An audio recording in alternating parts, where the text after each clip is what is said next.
What is going on, everyone? I'm Sir James from Gamerfuzion.com, and today I'm here to give you my review on Rayman Legends. Now, Rayman Legends is a direct sequel to Rayman Origins, where you find your heroes waking up from a 100-year nap to find out that the nightmares have spread over to the Glad of Dreams, and it's up to you to save the 10 seas and to defeat the most powerful creatures you faced, along with sea monsters, dragons, and other legendary beasts. As for the graphics, how are the overall graphics in Rayman Legends? And I gotta say, the graphics are just beautiful, from the level design, the character details, even the stuff that happens in the far backgrounds during the levels as you're playing the game are really beautifully well done. Not only that, even the menu system, as you select what kind of world you want to play on in terms of what level you want to choose, that is probably one of the best ones I've seen as well. So pretty much every single part of this game is beautifully crafted.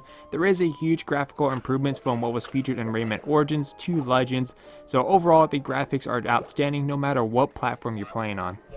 As for the gameplay, how's the overall gameplay in Rayman Legends for the PlayStation Vita? And I'm glad to say that the game runs really smooth and looks great. Now, in terms of the gameplay, it's pretty much exactly the same as Rayman Origins, with a lot of improvements in terms of the characters. For example, there are some heroes that you played as in Origins that didn't feel quite right, and so they readjusted that and made them a lot better in Legends to where they feel a lot better and are more useful. Now, of course, on the Vita version, what I like about this one is that you have, it's basically similar to the Wii U version, which they both utilize the touchscreen and the gyro systems. For example, there's going to be certain parts in the game where you have to tilt platforms, and for this segment you tilt the Vita in those different directions, which I really like how it is because you're getting more involved with the game. Not only that, you also get a playable character just like the Wii U version, which is the little fly guy known as Murphy. There are going to be levels where you can take control as Murphy, which is moving platforms over, interacting with different objects to help your character move from point A to point B and to make your way to the finish.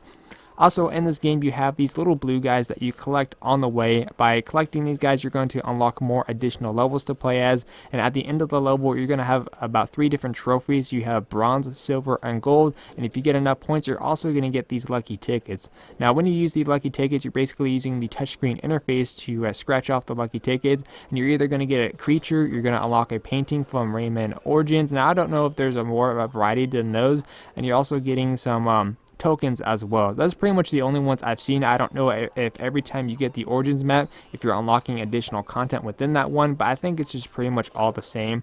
Now, like I said, even if you're familiar with Rayman Origins, it's pretty much, like I said, exactly the same. You do have some of the touchscreen interfaces from what you've seen in Origins. For example, if you're playing on a certain map and your character seems to be too far, you could easily pinch in the screen to zoom in to see your character a lot better, or zoom out depending on your personal preference.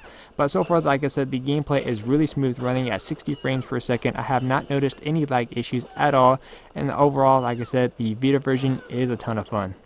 As for the sound, how's the overall sound in Rayman Legends? And I gotta say, the soundtrack is fantastic. What I really like is that the music that plays in the background fits the tone on those levels really well. It's just really fun to listen to. Not only that, also at the end of each of the paintings, you're presented with these really cool musical levels that you're able to play. And pretty much everything that you do during those musical levels fit the tone in terms of the beat really well. It's really enjoyable, but my only gripe with those musical levels is that it's extremely short. I wish those were longer, but in terms of the overall soundtrack, the soundtrack is just fantastic and top-notch.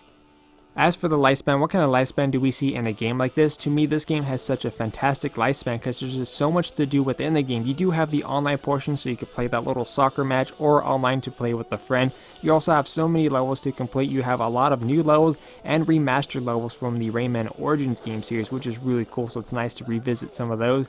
Not only that, you also have those blue creatures that you're able to collect. So if you're the type of person who's trying to go for the 100% completion, this is something that's probably going to take you somewhere, I would say, between 20 to 40 hours to complete everything, which is a lot of game content. So basically, if you're the type of person who's trying to find a simple game to put in that loads up really fast, this is a game that you're going to easily put in. The levels load up really quick. I think the longest wait time I had was 1.5 seconds, which is not really that long in the first place.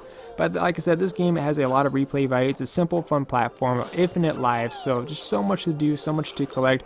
You also have these little collectibles and the daily and weekly challenges where you're able to compete on the leaderboards with everyone else. But other than that, the lifespan within this game is great and definitely something that's going to hold you over even months and years after time goes by. As for the innovative, wasn't anything new here, it was the stuff that I've already seen before. As I stated, it's pretty much exactly the same as Rayman Origins, except there's been improvements in terms of the graphics, some of the characters, and the fact that you have Murphy as a playable character, which is a really nice feature. Now of course, I did notice on the Vita version that the Vita version is missing some in-game content that the console version currently does have. Now I heard rumors that they're currently working on a patch to bring those content back to the PlayStation Vita version, so however, just for my review, I'm going to give it a 9.5 out of 10. The 0.5 is being taken away due to the missing content. If they do add the missing content into the Vita version, then my review will go up to a 10 out of 10. But in the meantime, this game is a ton of fun, a definitely must have. If you have to choose between Origins or Legends, I would say Legends because a lot of improvements and you do have a lot of content overall. Of course, 2-player mode and just like overall a ton of content, a lot of stuff to do in the game. It's a fun, simple platform. But anyways, if you guys want to see some gameplay, you guys could check the link down below. Anyways, I'm Sir James from Gamerfuzion, and remember, Gamerfuzion empowers your gaming.